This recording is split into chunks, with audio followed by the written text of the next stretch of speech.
touch the earth, touch the earth, touch the earth.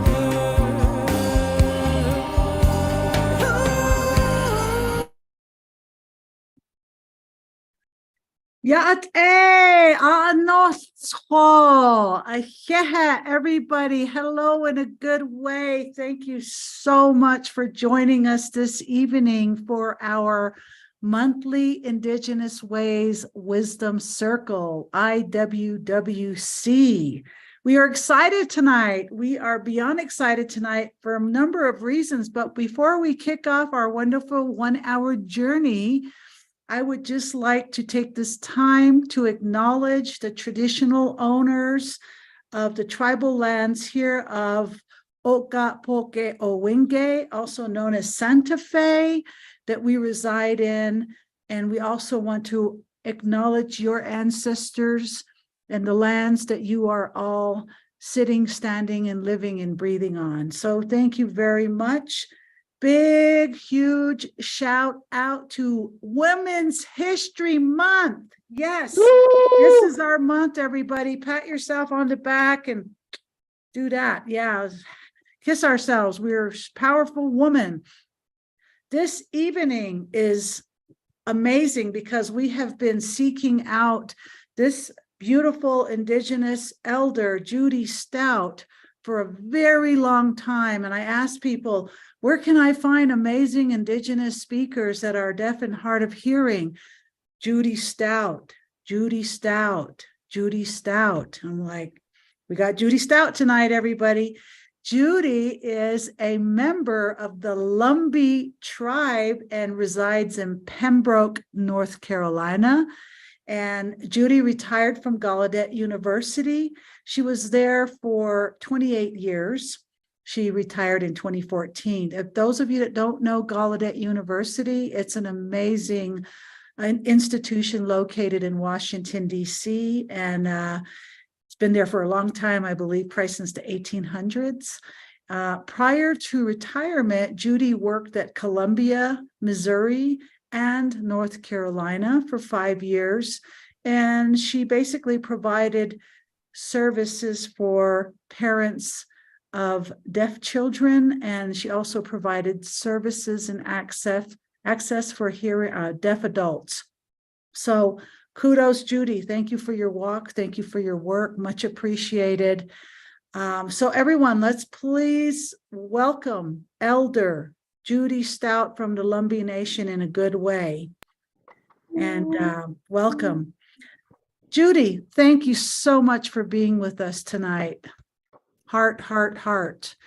Can you tell us a little bit about yourself? And I'll come back in and join you in about half an hour when you're done with your presentation. Thank you, thank you, thank you. Everyone welcome Judy.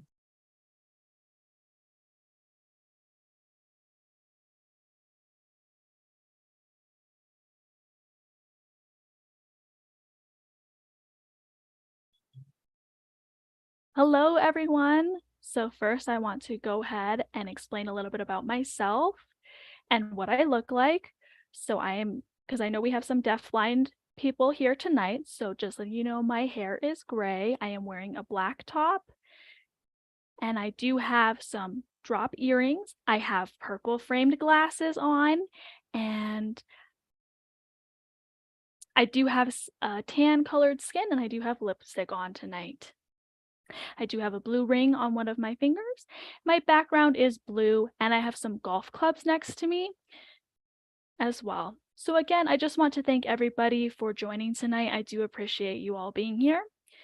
So I want to go ahead and start with my slideshows, and it will kind of explain the different topics that I have planned for tonight. And I'll go ahead and ask Elena to show the PowerPoint now.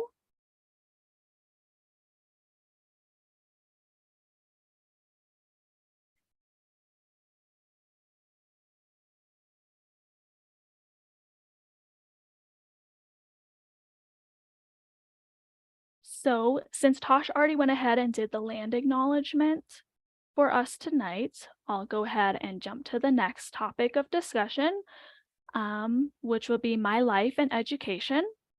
And then I will talk about my identity and my Indigenous language. I will talk about the history of the Lumbee tribe then and now. I will talk about the culture and traditions. I will also talk about the Lumbee language. And then following the Q&A, I do have some resources that I can share with you all that I use for my presentation, as well as the contact information that I have for myself. And also, if any other follow-up questions happen, I will be here as well, and you can send me an email.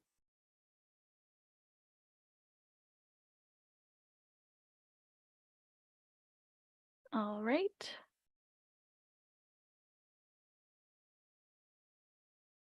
So I'll go ahead and start with my life and education. So I am the second of 5 siblings. I live in Pembroke, Missouri, and I lived in that county. And I grew up in a rural town with surrounded with my cousins in that area as well. I grew up with a lot of farmers, so we had animals and livestock around us, and so we were always working on helping them and also in the fields with the tobacco. And we had to plant and work hard in the fields to seed things and get everything ready for the crops and the harvest.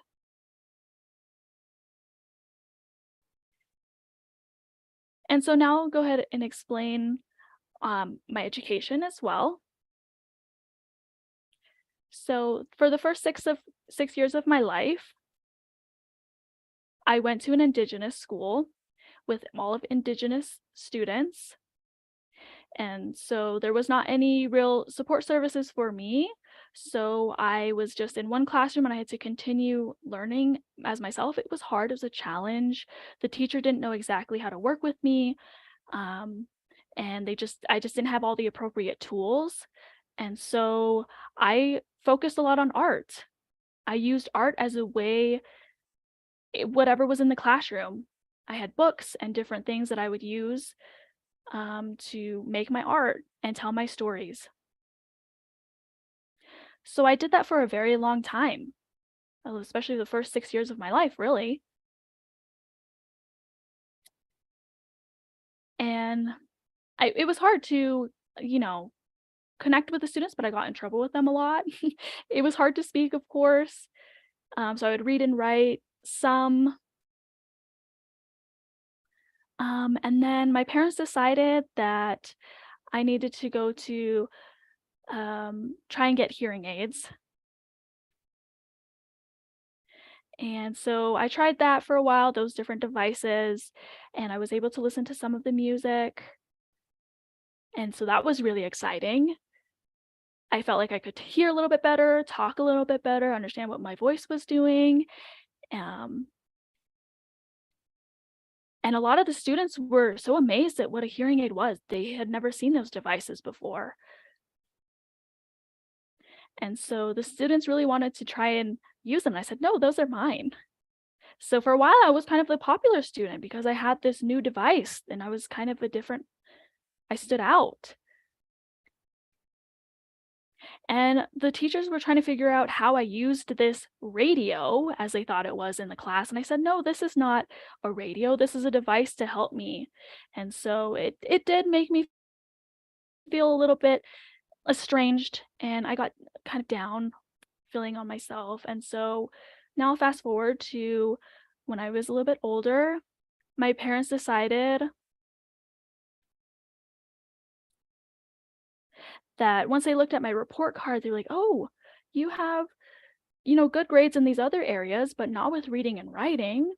So they decided to take me to a specialized doctor to see kind of what was going on with that. So then I went to the Eastern School for the Deaf in Wilson, and there was other students there.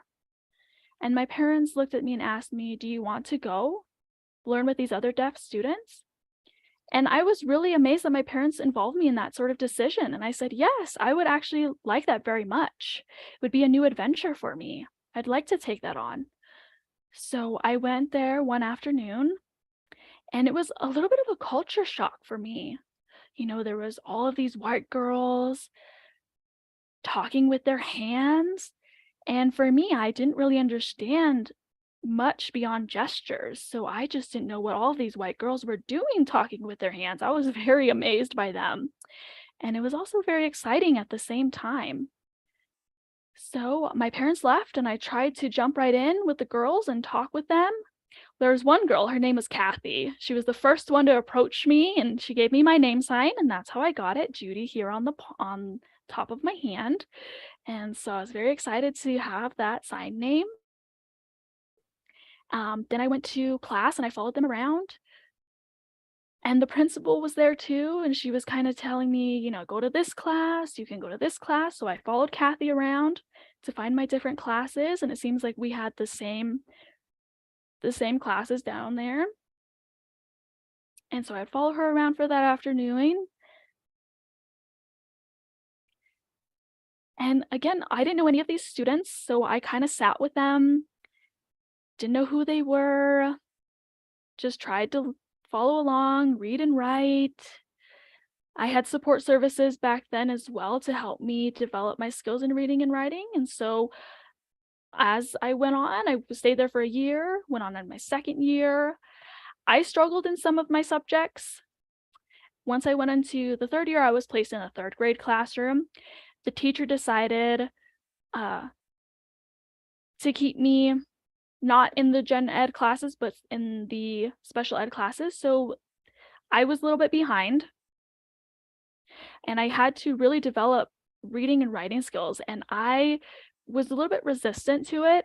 My teacher was very strict and tough with me about it, told me that I needed to keep up my skills. And I do remember there was one day after school, there was a group of us that went to the gym.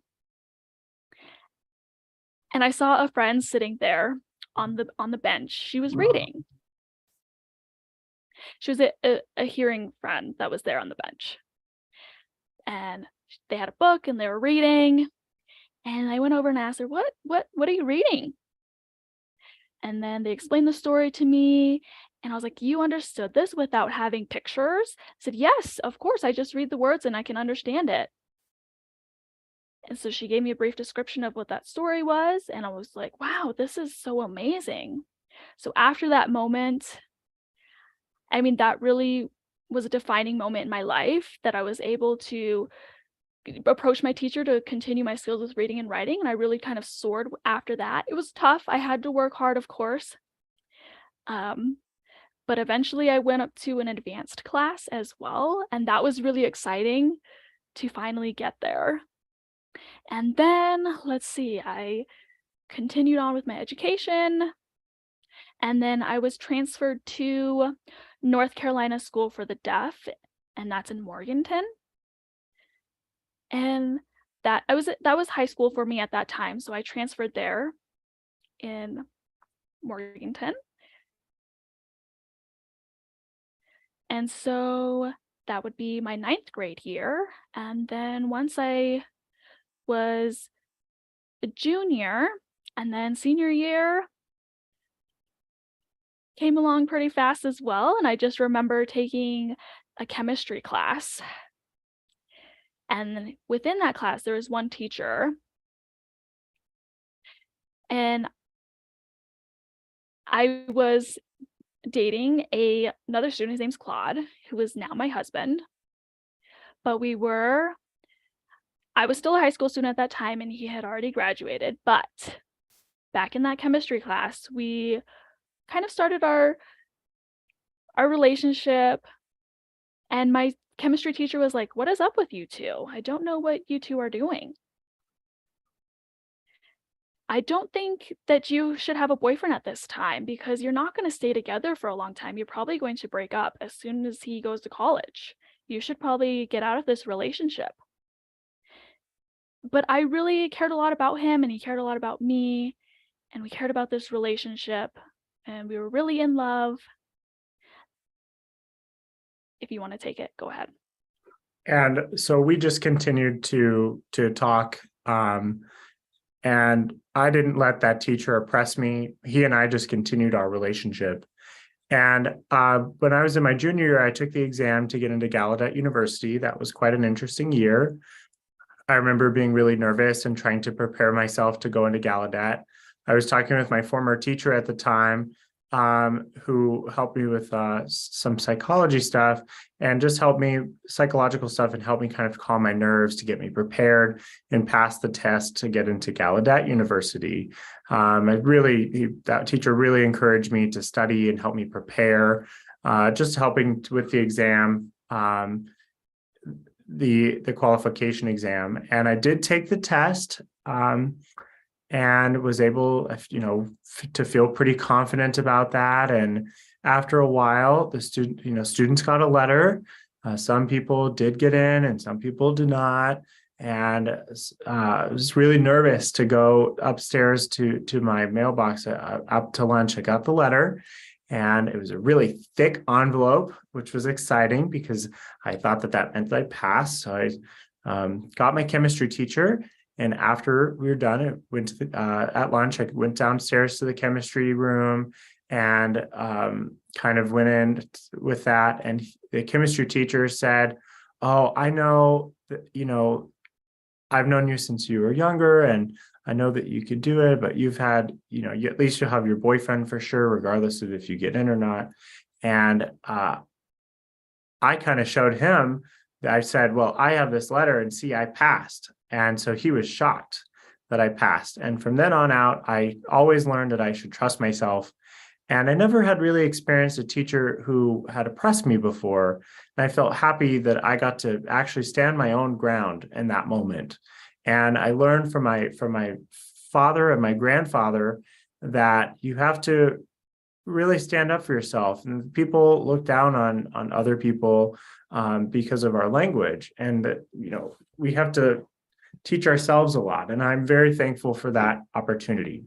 So I went into Gallaudet University after I graduated college or high school, excuse me. And some people asked me how I was so good at it, because a lot of students, they would leave, which is true. And I was fortunate to have my Cloud and a close friend that were there at Gallaudet University and that were really helping to support me. And I was separated from home, but which was a challenge. But we had a good group of people to support each other.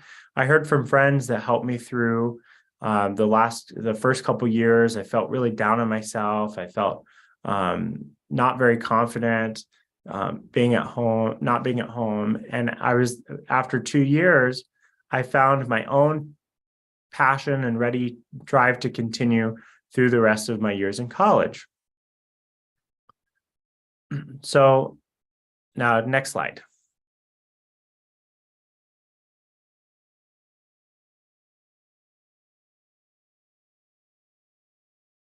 Oh, and now next, thank you. Yes. So you can see this picture. This is of my grandparents. I love them so much. My grandfather's side, I don't have a picture of my grandmother's side, unfortunately, of my mother's side. So this is who lived near me as I was growing up. They took good care of me. I always got to visit them. We'd go over there a lot. I would fish a lot with my grandparents and my parents and my grandmother. So yeah, they really treated me well. I'd like to talk about one thing about my grandmother. When she and my grandmother got together when I was in college, I went to go visit my grandmother and my grandfather out by the farm. I don't necessarily remember, but my grandmother said,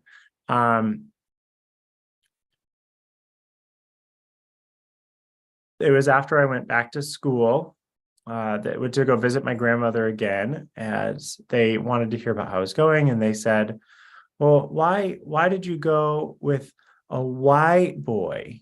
And they had kind of the Lumbee speak that. So, I said, I love him. He communicates well. It's nice to be able to sign. He's smart. He's motivated.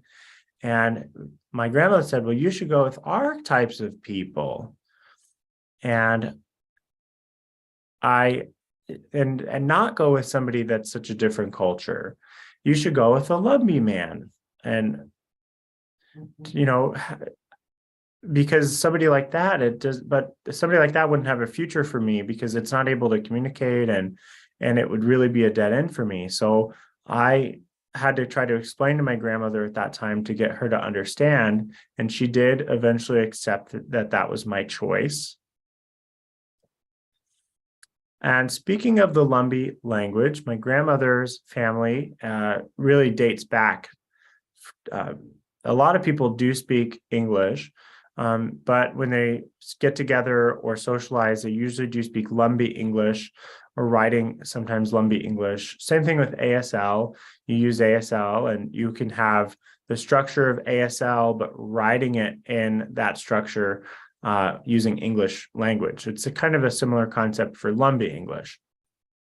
So how did we kind of come up with Lumbee English? Well, Lumbee English began quite some time ago. We got together with different tribes and in the area, and there's Silversmith Queen English, and the 21 other different families moved to Kiva and settled there. They built a life there, and Indigenous people met other Indigenous people there and so started to socialize and realized that the other leader, male, who was working with them, with that family, realized that they needed certain supplies and certain equipment. John went back on the boat back to England and brought back more supplies for them. And he came back after 3 years and found out that those people that had disappeared, but noticed that there was writing on the gates and the doors, certain inscriptions of native names, and was kind of perplexed by that and tried to figured out that this group of families had that they moved on to somewhere else and that they had moved south from North and settled in North Carolina in the swamp areas. So we learned that the white man's way of living and speaking English and how they dressed and Christianity, when we were socializing with them, and we had mixed language speech because of having to interact with them, and that's how Lumbee English came to be. We do have our own vocal dialect, and as well our grammar, structure, syntax, and anything else like any other language. What I would recommend is that, tobacco, the sign for tobacco, they would say bakker. So a lot of families will always say, she done messed up, or cut or smash, which means like turn off the light. So we'd always talk something like that growing up. We'd always say, Lumbee English phrases, and that's just how we spoke.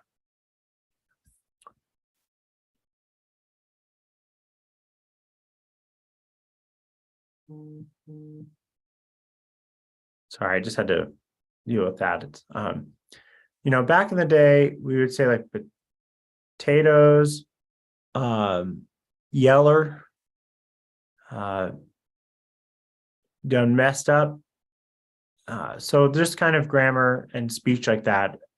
And lastly, I want to mention the identity and race and language. To check that out, there's a book at the library, and you can check it out online, that has more information about our language. And I'll share that on the last slide. But I do want to share a brief story with you. Kathy, the woman that I mentioned earlier, she invited me over to her home, and I would invite her to my home. And it was interesting to see how our different cultures lived. But I would go over to her house and have the opportunity to see and be exposed to the white culture world and learn how we had adjusted differently from them. And it was interesting. I went to Kathy's home one night for dinner, and her mother was really impressed with my mother, and we sat down and said that got to talking, and she said that my mother wasn't smart eventually because of how she spoke and how she had the accent. And it became something that I understood how I identified myself, that we speak differently. And it's almost like, how if you speak French or Spanish or different languages, I understand more about myself. But at the time, I felt ashamed about that. There was something wrong with that, but it's not. I just had to learn to accept that that was part of our language and that the identity behind that is important. And since then, I've become a lot more proud of how we speak and of our culture and how we socialize. Next slide.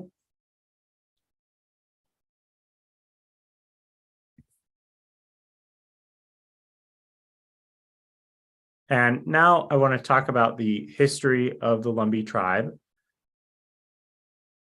We are the largest tribe in North Carolina, firstly, and the largest tribe in the east of the Mississippi River. So the whole east of the Mississippi River, we're the largest tribe in the nation.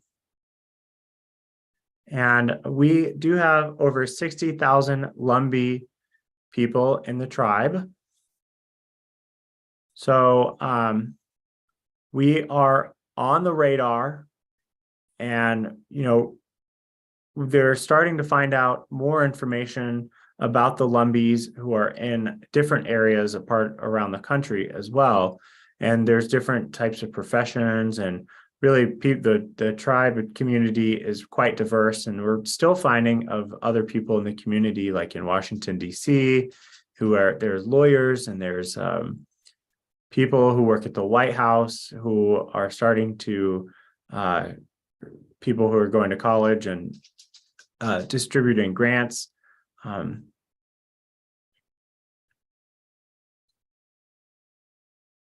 I did already talk briefly with you about how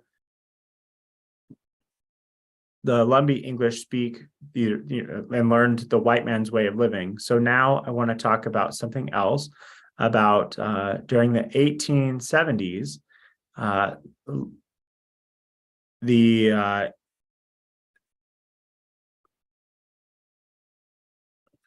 that time, there was a lot of discrimination and oppression and segregation from white races from other races. And there was a lot of oppression, a lot of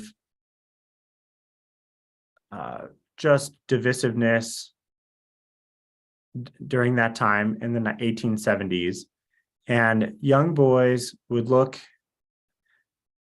at how these white groups were so hostile to Indians and indigenous people, and kill them, and saw how they treated other people and would kill them in front of others. And they would make black slaves, in front of their parents and really be atrocious to other people's races. And it was, I mean, just very hurtful. But that there were these just gangs of people who would kind of fight against each other and kill them. Yeah. Go ahead. And so at that time, I mean, we were trying to get the food, get the crops, everything, trying to feed our own people. And people were stealing our food. And so we had no way of even feeding our own. And so that went on for several years. And then finally, one day, they disappeared. And so we were so thankful that we had the help, that we are able to come back as an Indigenous people and survive and go through that. And so now, to this day, we do have a play that's The Way of the Wind, and that it's about the storytelling of that event, and it's how we became established as a free nation. And so we want to thank our history and those people that were involved in that event. Then in 1958, I was talking with some of my parents and my grandparents that lived through that time and experienced it, because they were born relatively close to that time. So they were very young when that happened. So my mother didn't quite remember, but my father remembered all of the events from during that time. And so it was the Battle of the Pond. And that was when the KKK was involved and the Lumbee leader was there as well. And they took on the KKK. And the KKK usually strategize and plan several ways of trying to keep the Indigenous people segregated and down. And the Lumbee people got together and came up with a plan, and they decided to have a meeting. And it was at the barber shop, and they were planning how they could stop the KKK from hurting the Lumbee people. And so they finally worked out the plan. They got together, and they saw that the KKK was also having a specialized meeting. And again, this event was called the Battle of the Pond. And it wasn't far from Pembroke, where I grew up. It was very close, another town very close by. And so they worked out this plan, and there was 500 strong Lumbee people that arrived to this Battle of the Pond. And there's about 100 KKK members, and the battle started off. And as soon as it started, the KKK knew that they could not take on the 500 Lumbee people. So that really started the reaction of all of them battling and fighting. No one was killed, but the KKK became very, very afraid of the Lumbee people because they were so overpowered. So they retreated. And the leader wife was also there. And she fell in a ditch, and she was stuck there for quite some time. And it wasn't until, I'm sorry, excuse the interpreter, the KKK's wife's leader was there that fell in the ditch, and the Lumbee people helped her. They weren't going to leave her there in the ditch. And so again, that shows our compassion and shows our respect for other people. And so of course, the police arrested the KKK leaders and all of the people that were there. And now there's an Indigenous celebration. It's the Day of the Fire. And we celebrate different things. And also on that day, we gather all of the KKK memorabilia and everything that they had, and we threw it into a fire and danced around it and really celebrated our success. And so we were proud of that moment that we overpowered the KKK and got them out of our way and got them arrested and basically took care of them. And we were able to take our own land back. And that again was all because of our Lumbee people. And there's another story, another historical event in 1956 that Congress, so I'm trying to remember exactly how it started. So I think it was years before 1956, so it might have been going back to 1888. The Lumbee fought for federal recognition, and we've been fighting for it for a very long time. And it wasn't until 1956 that it was finally recognized. And the president went ahead and signed that recognition to make sure that the Lumbee and Indigenous people were recognized, but it did not give them full benefits. And so fast forwarding to today, so again, 1956, they passed the act, but there was no benefits for the Lumbee people. So now, to this day, literally 2023, it's been many, many years if we think about it. I mean, over 60 years really at this point, that we have bipartisanship in Congress that are supporting the Lumbee for federal recognition. So we have both parties supporting this act and this legislation. And this one is the Lumbee Act, which should include full benefits, and it should follow the federal recognition for the Lumbee tribe. And so we're hoping for that to pass because that would be great, great news. So we're waiting for that today, or we're waiting for that still to go through today. And our current tribal chairman is John Lowry, and also our current chief. So he has been going and working with Congress for several years now.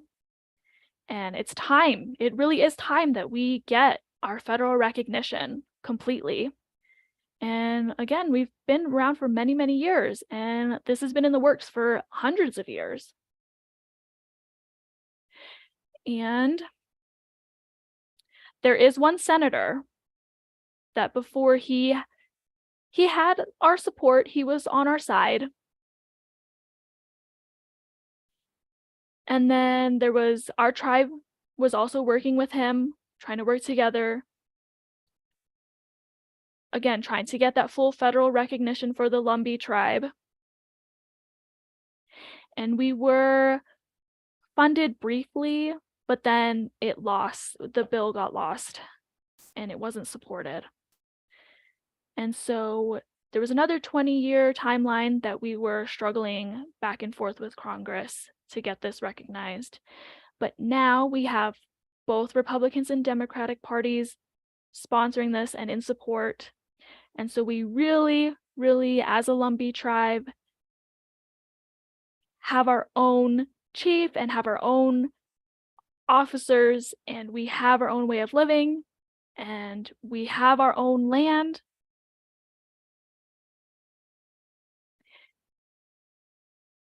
And then, let's see, what was the name? I'm trying to remember the name of the senator. Let's see. Oh, I do have to go back. I did forget something. So within, and I'm sure my husband's watching me stumble through this, but there's just a lot of ways that, you know, the Lumbee is out there. We're just fighting for full recognition and fighting for everybody to be aware of us.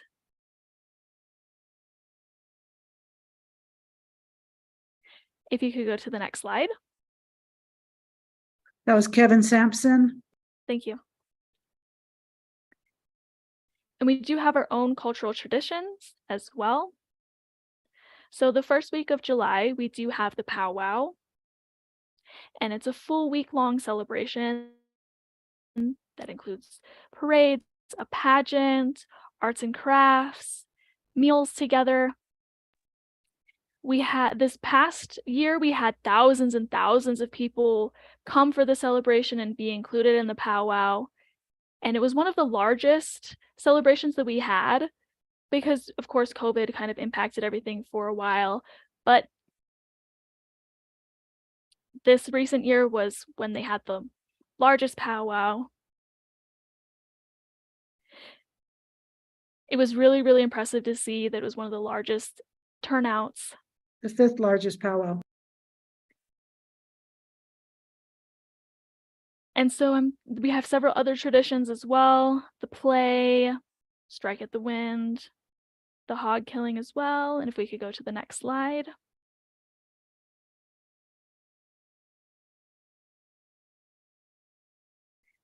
Oh, and here is also one of my favorites that I like to talk about. So we do have an Indian medicine man that's very strong in our culture. And we have strong medicine beliefs within the Lumbee tribe. So anytime you have different illnesses, a stomach ache, headache, anything like that, you can see the elder for help. And so there are different rituals that they think they can help deaf people become hearing, but it didn't really work for me in that way.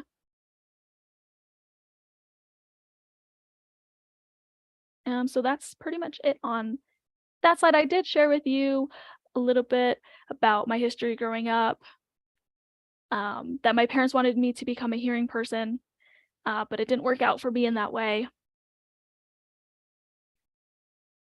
And my mother tried to use different herbs with me. She tried to say, use this herb.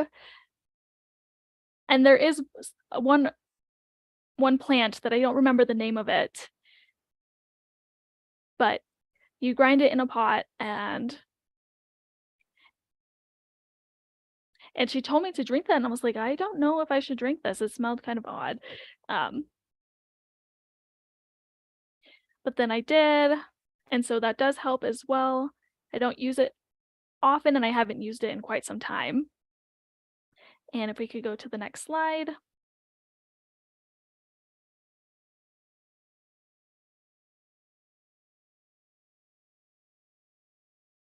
And so this one is my last slide, and it's the resources on the Lumbee tribe and also the contact information as well.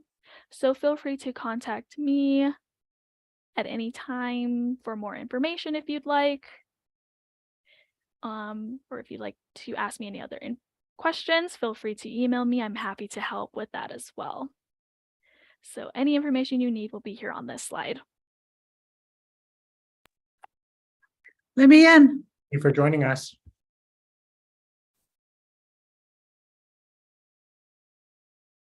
All right. That is amazing, Judy. Thank you very much for that wonderful, wonderful presentation. I was doing research yesterday on the Lumbee tribe, and honestly, I was absolutely blown away that in 1956, the Lumbees were the second largest tribe next to the Navajos. And all kinds of wonderful articles I was able to read about your tribe from prior to 1835. You were all able to vote. You guys went around you for the Trail of Tears. So if I'm correct, your tribe didn't join the Trail of Tears, so you didn't end up in Oklahoma. So much I learned about you all just in trying to get prepared for knowing a little bit about your tribe. So thank you very much for that. And I just have 3 really quick questions for you. And this is Women's History Month. Can you tell us what you think about that? And is it something you acknowledge about Women's History Month?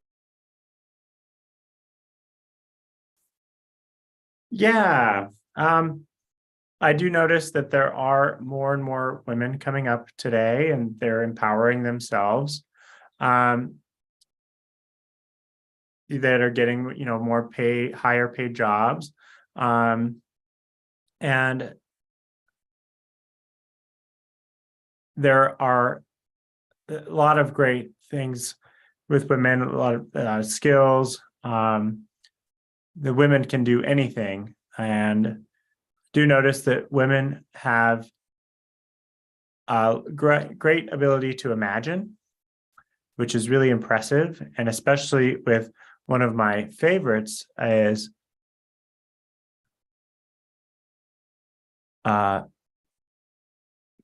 Hillary Clinton.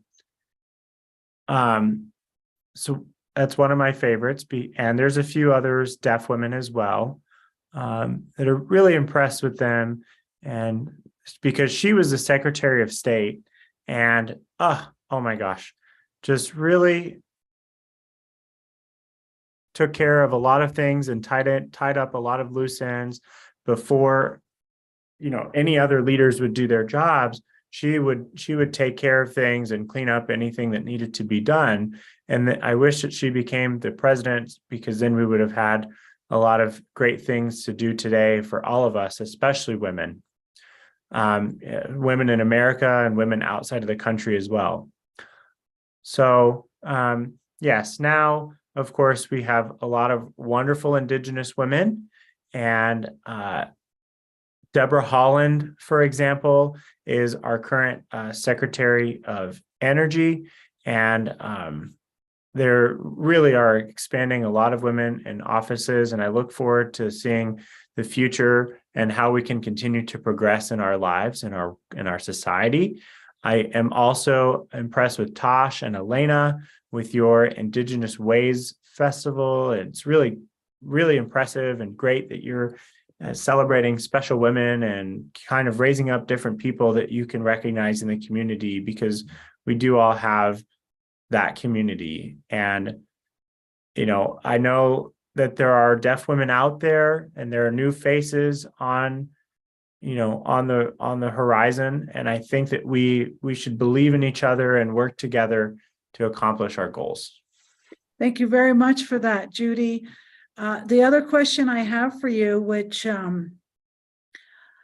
is about identity. You have mixed and mingled and swayed and amalgamated, like your tribe, the Lumbees, who have let the Siouan people, the other language dialects into your culture dating back to 12,000 years BC. Unbelievable. That's another thing I learned in the research I got yesterday. So you are a representation of the Lumbee tribe, because you also have been in Indian school, deaf school, mainstream public school, and spent so many years teaching at Gallaudet University, which is just amazing access for deaf and hard of hearing people, and the few blessed hearing allies that find themselves onto your campus in Washington, D.C. How do you identify yourself in all those cultures? Like, do you have a preference, or can you talk to us a little bit about all these different worlds you mingle in?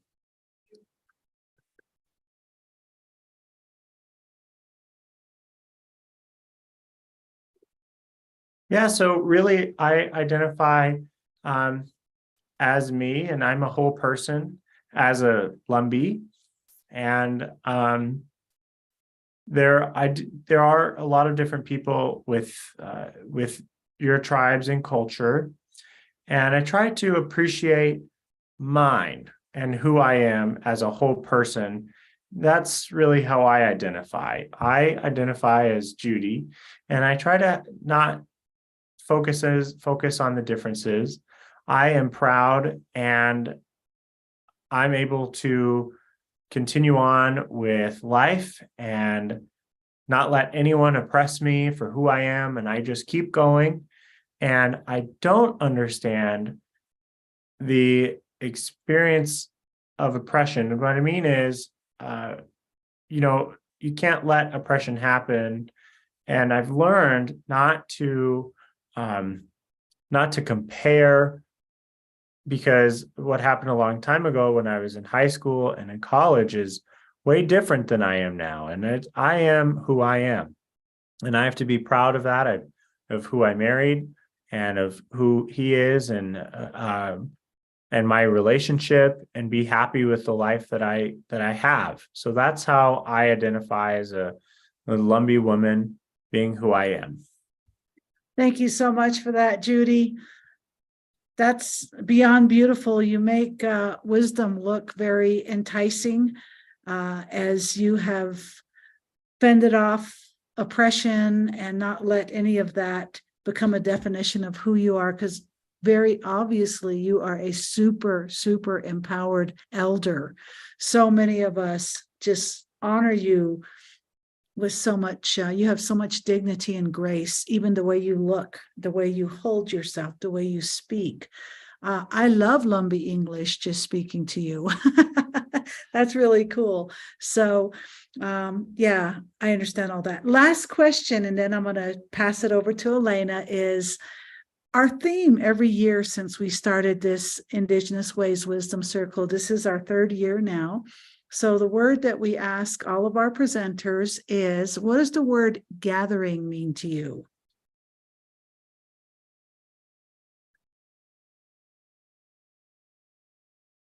Oh, yeah. That's important. I think that the word gathering is to share ideas. It's to share our common interests. It's share our culture, traditions, and part of the celebration of getting together, like a powwow, is to celebrate really each other and our same interests. You know, it doesn't matter. We have to continue going with our friends. If maybe we have a disagreement, we still have the same similar interests. And that is what I think gathering is all about, is focusing on the one thing that can keep us kind of on the same page, to get us together, to host celebrations.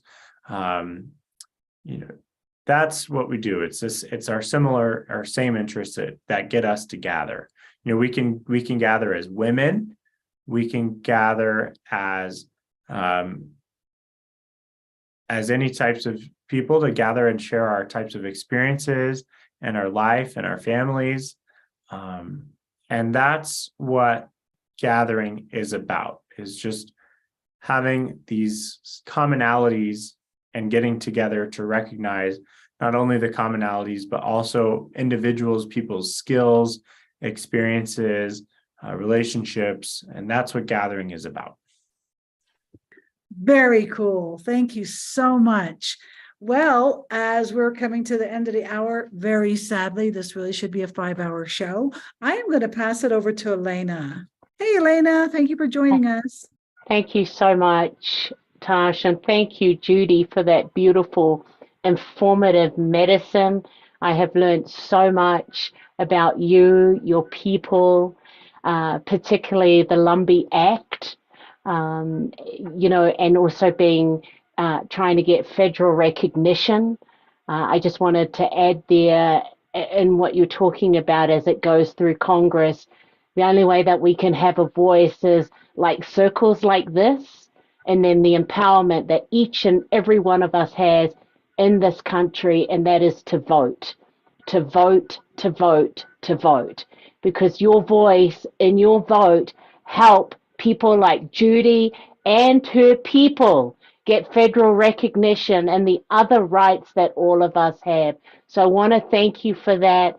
What also touched me, many, many things, but you talking about the Battle of the Pond with the KKK and the survivance not only of your ancestors, but you still being here to be able to share your stories that touch all of us. So you have a whole cohort of people, fans, loved ones, family that are here. So I'm going to whip through what I need to, and then I'm going to invite everyone in and turning on your cameras and microphones, and just really communing with us and sharing your thoughts or any questions that you might have with Judy. But before we do that, I just want to share what's happening next month. So we do this every third Wednesday of the month on the 19th of April, same time, same channel, same place. We've got the beautiful Amy Danette Deal, who is an enrolled member of Dene Nation, Navajo Nation. She is a fashion designer, and she also looks at sustainable artwear brand dedicated to producing one-of-a-kind, restored, repurposed, and loving upcycled products. She has a nonprofit as well called For Kinship, where she gives out to the community. Her project at the moment is a skateboard park for Navajo kids living on the res. That's going to be opening next month. She's going to be here to tell us all about that. She's also on our first Indigenous Ways Festival. We'll be doing a fashion show, and I'll tell you more about that as well. So you can get Judy's video link in the next couple of days. We have been very blessed through this platform, which we started the 1st of April 2020, to have over 200 presenters, about 20 deaf and hard of presenters, and one deaf and hard of hearing and blind presenter who was from the Hopi and Tewa Nation, that are in our archives. So you can check that out at our website under the video library where they all are. Very, very interesting stuff. And as I said, Judy's will be there in the next couple of days. And please send them out or share this video with all your beautiful peeps. You can also subscribe to our newsletter if you want to hear more about what's happening, who we're having through the circle, at our website, IndigenousWays.org. Below me is all the wonderful media. So if you're beaming in right at this moment through any of the social media, Facebook, Twitter, all of those wonderful things, please be sure to subscribe to our page. We'd love to get those numbers up. And if you're here on Zoom, be sure to subscribe to those pages or enroll in our newsletter. These presentations that we have been doing are free. They have ASL interpreters making access available to all. So we really want to thank our sponsors for this season, which include the National Endowment of the Arts, the City of Santa Fe Arts and Culture Department, the Santa Fe Community Foundation, and that's the Envision Fund, and the New Mexico Arts. We also want to thank our Indigenous Ways board, and some of them are on tonight, as well as all of our individual donors that have made this possible, that we can still be here and hear voices such as Judy's tonight. Powerful, powerful messages that we're very, very grateful to and of. This weekend, we were in Austin, Texas, at the South by South convention that is still going. Tash had the opportunity with 4 other amazing nonprofits, including the Reeves Foundation, MAD, Mothers Against Drunk Drivers, and the Green Bronx Machine, sharing about how to save America from a human rights meltdown, really concentrating on philanthropy, where small grassroots organization like the resources that Judy shared on her last show, or Indigenous Ways doing amazing things, but not seeing the $54 billion that was private donations just last year. It goes to the top 100 charities. So that's what they were addressing. Amazing, amazing. We're going to put that video when we get that up on our website for those of you that want to view that. Really amazing stuff. And it was great to be in Austin, Texas, particularly with the beautiful Chicana community that we were blessed to be with, thanks to Dr. Carla Garcia Fernandez, who strongly suggested we connect up with all these people. So thank you for that, and Rogelio. What's happening is May the 5th, June the 2nd, and August the 18th, we're doing our Indigenous Ways Festival in person in Santa Fe, New Mexico, where we reside. If you aren't able to be here any of those times, we've got online registrations. Again, if you go to the website indigenousways.org, you will see more about that. We've got extraordinary workshops being facilitated by amazing, amazing people. We've got presenters, including uh, Amy, who is going to be here next month, Robert Mirabal, Joy Harjo, who is the poet laureate, third time running. Just this amazing slew. But if you go to our website, you'll be able to see all of that incredible information. We would really love to see you. We have extraordinary Indigenous deaf and hard of hearing presenters who will be doing workshops and also presenting on stage. Check out who they are. We're very, very excited about this.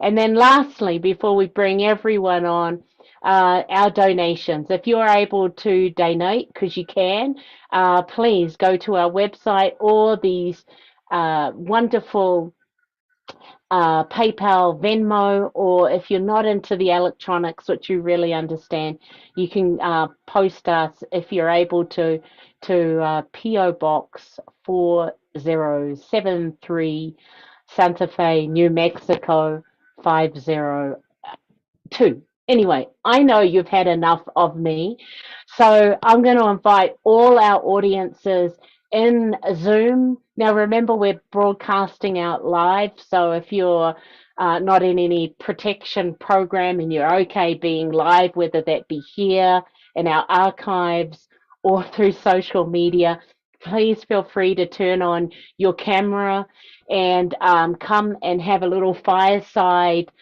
chat with the beautiful Judy, whether that be you wanting to ask her any questions or make any comments that you might have while that is happening. So if you know where your camera is, please feel free, because we want to see you, to be able to do that. And then while everyone's doing that, I'll take us all off. Thanks, Tash. And maybe Yes. if you can Thank you read very some. much. Yep, thanks, Tash. I would love to see Kate Grove's face. Kate Grove is one of my best friends who lives in Holland. She's deaf, from Michigan, and she was very instrumental in my life up until when she moved to Europe and fell in love. Hi, Kate. Where are you? Kate Grove. Perhaps while you're waiting for Kate, if there's anyone here, Okay. Tash. Who wants to speak first? Let's raise hands. Who wants to speak first? I know everybody wants to talk to Judy. Okay, I'm looking for hands. Anybody want to speak? Catherine Reynolds, let's go to you. Hey, Catherine, I can't wait to meet you in person. How you doing? You can sign if you want, Catherine, and we can voice our interpreters if you want.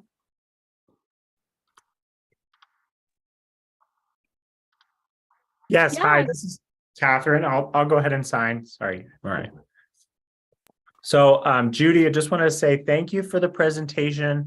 I learned so much about the Lumbee people, and it's really interesting. The thing that I thought was interesting, I didn't know that that the Lumbee people and the Cherokees stayed there. I really did not know that. I thought that was interesting. I guess I need to catch up on my reading of that history.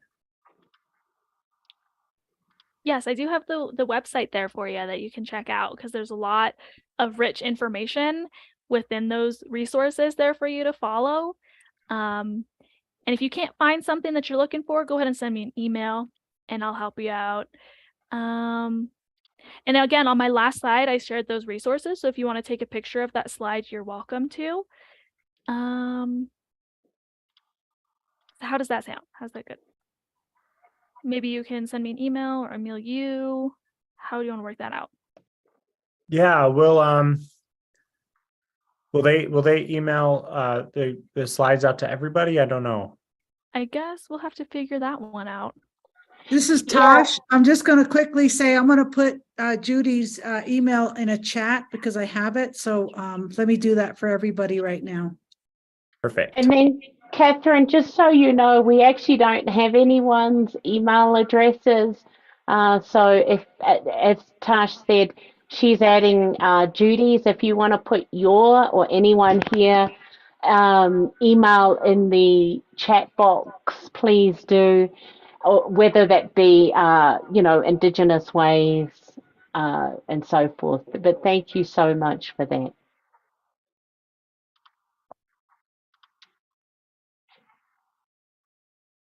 Okay, everybody, this is Tasha's voice. It's Judy Stout, Jay Stout. And this this is still Catherine. I just want to say thanks for your support of deaf children and things like that too. Judy said, sure thing. Oh, here comes our elder, James Woodenlegs from the Northern Cheyenne tribe. I think James's JWL is 1 hour late. Hey, JWL, So, welcome. Tash, I'm just going to say we're going to social media while some people are thinking about what they would like to share. If you've got any questions or comments because you are feeling shy, just pop it in the chat box. Otherwise, we'll do popcorn style. But I'm going to go to our social media. We've got Michelle Mormon who says, "Thank you, Judy, for your story. Your life seems very self-propelled." We have also people beaming in from Aotearoa, New Zealand, where I am from. So a big shout out to Christine Bollock. Thank you for blessing us in this sacred circle tonight. And saying that, have we got anyone in the squares in our Zoom who would like to share any comments or questions you may have for Judy? Yes, GDK. Hello. Hi. I have this book here. This is on the Cherokee. I live in a Cherokee community, and I grew up socializing with Indigenous people and playing horse riding without a saddle. Really, I do have a lot of experience with a lot of those people. My mother, on my mother's side, am I sounding okay? I can see you good. I can see you good, GD Kane. Okay. I let me back up and comment. So I live in Cherokee country in a community. It's east of Oklahoma, and that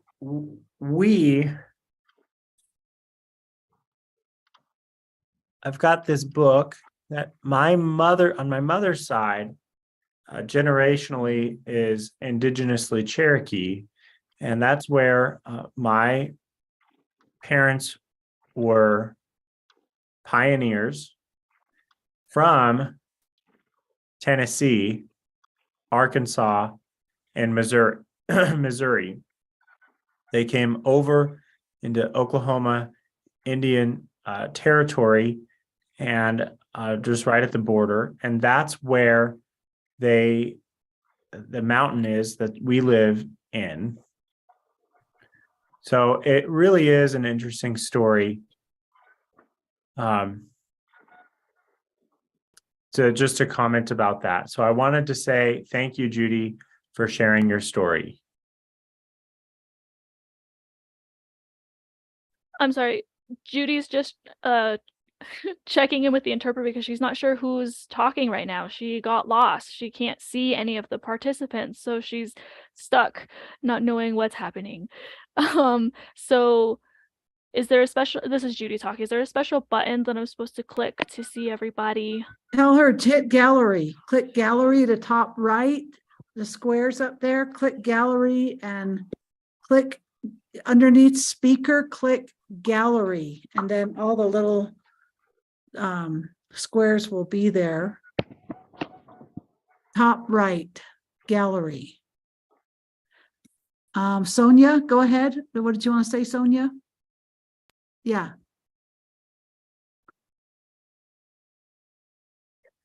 Hi there, I am Lumbee. I'm here. I'm just wanting to say hello, show my support.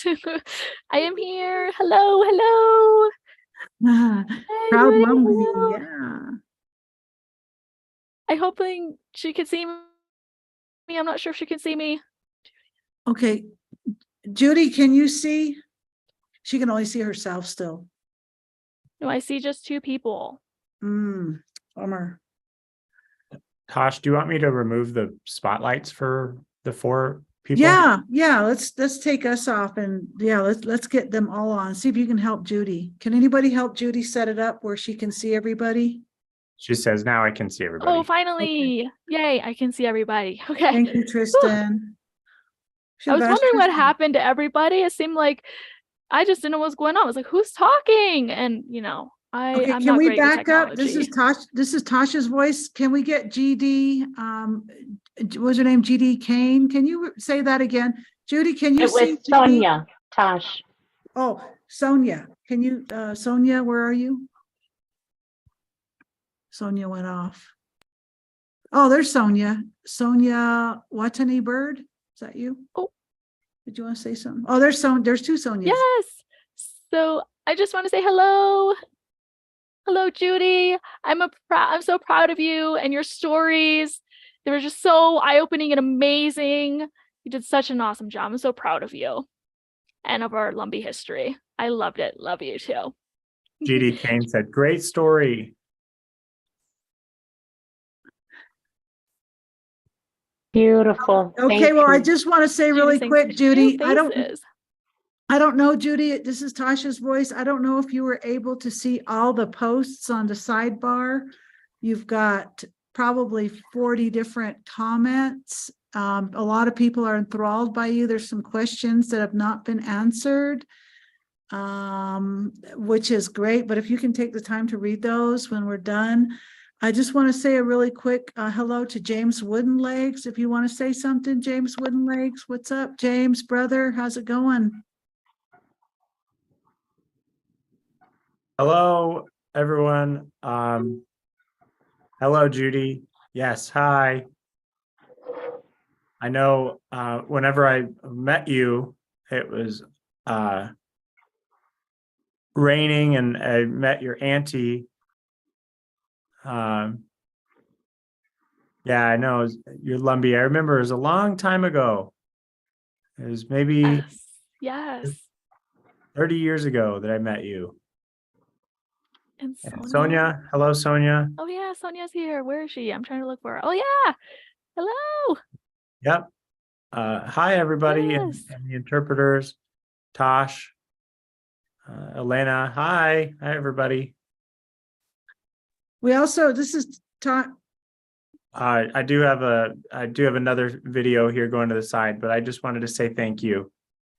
I think Christina Bueno wants to say something too from New York City. Christina Bueno. Yes, I'm back here seeing you all, and it's good to see the old faces. I see Sonia, see James Woodenlegs, I see Judy. Yeah, I think I've seen you before, but I where were remember we? DCC. Remember, I used to have a dark Intertribal hammer. Deaf Council, IDC. IDC, the Tribal Deaf Council, and Yes, that's so amazing. Yes. Let's see. Yeah, it's been a long time. I know I used to have long hair and braids, but now I've got dyed hair to cover my gray hair. Well, my hair is gray hair too, so. Oh, well, I see these old faces, and I do see Arlita from Arizona, but I think she just topped Wait, who off. did I you wanted say? to see her.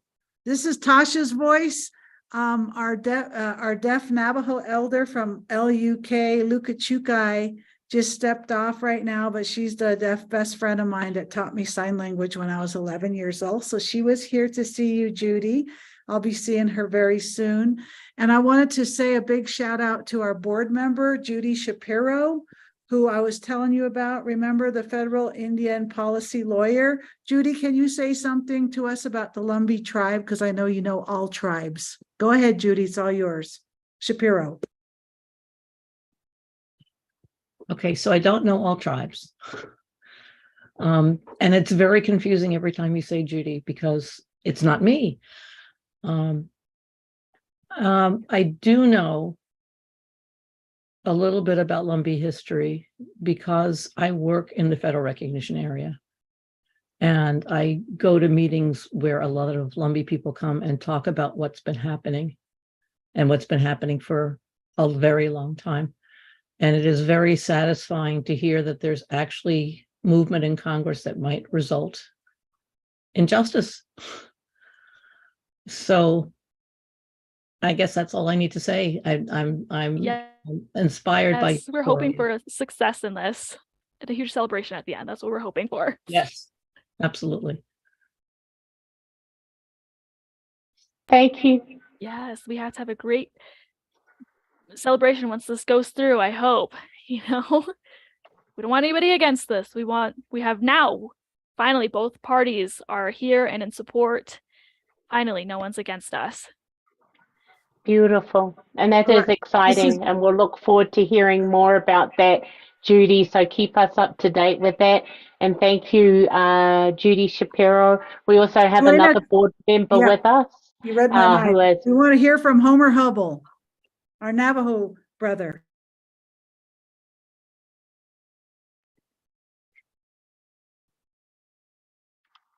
Homer, you'll have to unmute.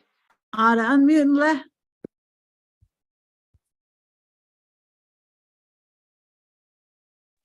Yate she Homer Hubble Dashijin.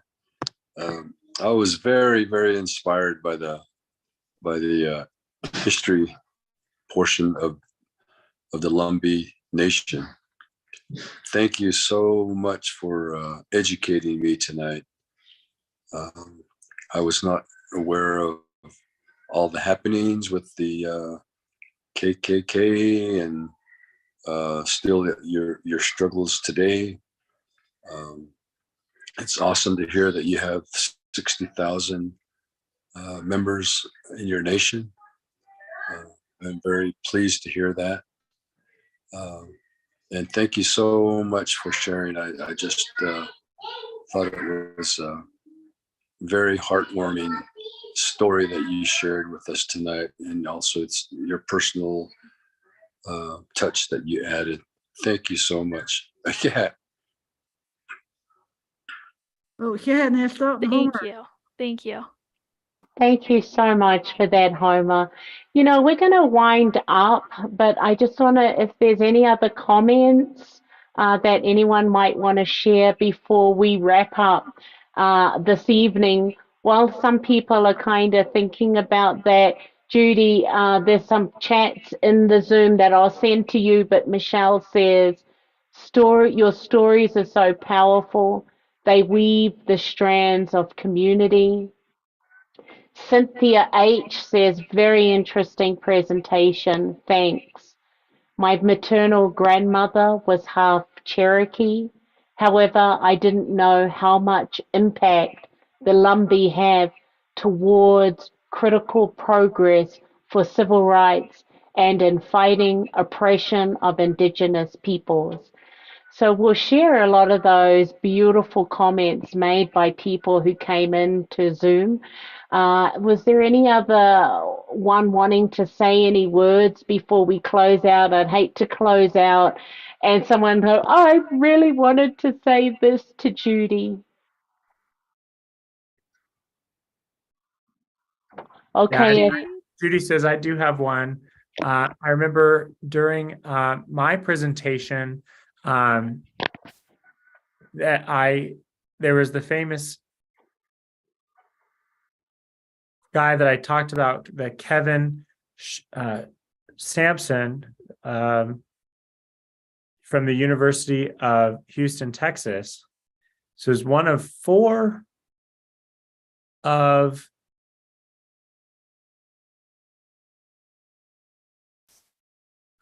I missed that.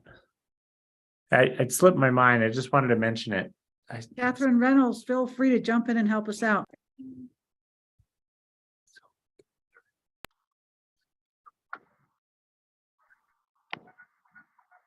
Beautiful. Thank you so much for that, Judy. Well, on such a powerful level, I do want to say something, and this was from Sonia. She says, "Hey, Elder Judy, proud of you for telling the story." And that's such a beautiful way to end, because it's the weavings of each of our stories from our ancestry to the walk. And you heard the extraordinary walk that our amazing elder Judy Stout has done and has been sharing, and how loved she is through the community to have so many people live, so many people on live and social media. This video will be archived, so please share this beautiful knowledge that has been bestowed to you by Elder Judy. So please, let's give it up for Elder Judy.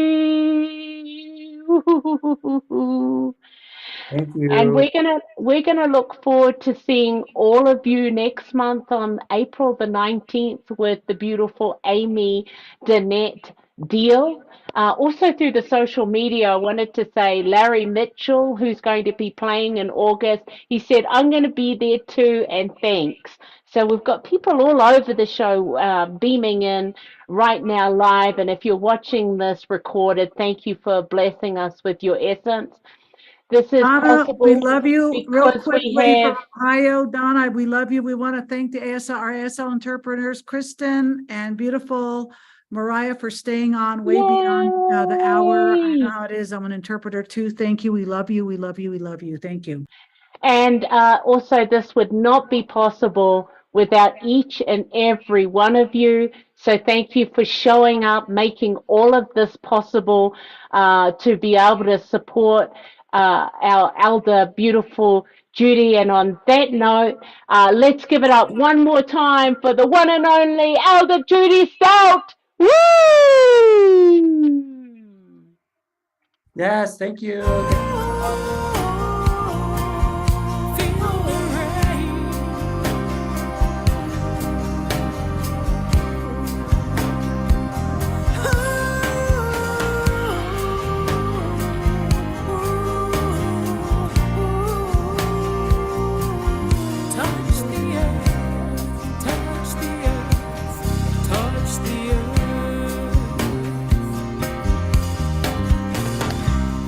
I see you, I see me. Lines fill your face, talk